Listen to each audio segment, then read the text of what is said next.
ലാലേട്ടൻ വന്നിട്ട് അനീഷ് അനു വിഷയം എല്ലാവരുടെയും മുന്നിൽ സംസാരിച്ച് കഴിഞ്ഞിട്ട് നമ്മുടെ അക്ബറും ഷാനവാസും ഇങ്ങനെ ഊഞ്ഞാലിലിരുന്ന് സംസാരിക്കുകയാണ്. അപ്പോൾ ഷാനവാസ് പറയുകയാണ്, അനു ഈ വിഷയം ലാലേട്ടൻ വന്ന് ചർച്ച ചെയ്യാൻ ആഗ്രഹിച്ചിരുന്നു എന്ന്.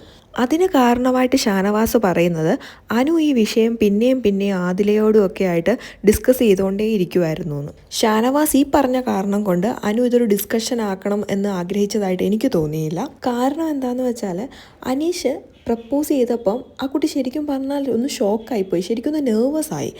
പക്ഷേ അനുവിന് അനീഷിന് ഒരു താല്പര്യവും ഇല്ലാത്തത് കൊണ്ടാണ്, ഒരു സെക്കൻഡ് തോട്ട് പോലും ഇല്ലാതെ അപ്പം തന്നെ അനു ഇല്ല എന്നുള്ള മറുപടി പറഞ്ഞത്. പക്ഷേ അനു ഇല്ല എന്ന് പറയുമ്പോൾ അത് ഔട്ടിലേക്ക് പോയേക്കുന്നത് എങ്ങനെയാണെന്ന് അനുവിനറിയില്ല.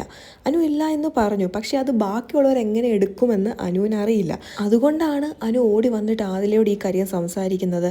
എന്നിട്ട് ഇവർ ഷാനവാസിനോട് ഈ കാര്യം പറയാൻ ആദ്യം മടിച്ചു. പിന്നെ ഷാനവാസ് ഇങ്ങോട്ടേക്ക് കുത്തി വന്ന് ചോദിച്ചപ്പോഴാണ് ഇവരിത് പറഞ്ഞത്. പിന്നെ ഷാനവാസ് ഇട്ട് ഇളക്കിയപ്പോഴാണ് അനുവിന് വീണ്ടും ടെൻഷനായി. ഷാനവാസ് അത് നോർമലായിട്ട് അത് ഹാൻഡിൽ ചെയ്തിരുന്നെങ്കിൽ അനുവിന് അത്ര ടെൻഷൻ ആവില്ലായിരുന്നു. അനു വിചാരിക്കുന്നത് അനുവിൻ്റെ ടെൻഷൻ ഫുള്ള് പുറത്ത് അനീഷിൻ്റെ ഫാൻസ് അനുവിനെ പറ്റി എന്തെങ്കിലും പറയുമോ, അനുവിനെ ഡിഗ്രേഡ് ചെയ്യുമോ എന്നുള്ള ടെൻഷനാണ് പുള്ളിക്കാരത്തേക്ക് ഫുള്ള്. അപ്പോൾ സ്വയമായിട്ട് മനസ്സിനെ സമാധാനിപ്പിക്കാനാണ് ആദിലയോട് വീണ്ടും ചോദിച്ചുകൊണ്ടിരിക്കുന്നത്.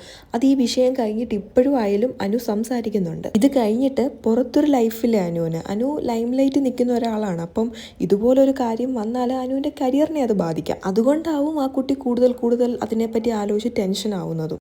കൂടുതൽ ബിഗ് ബോസ് അപ്ഡേറ്റ്സുമായി മറ്റൊരു വീഡിയോയിൽ കാണാം.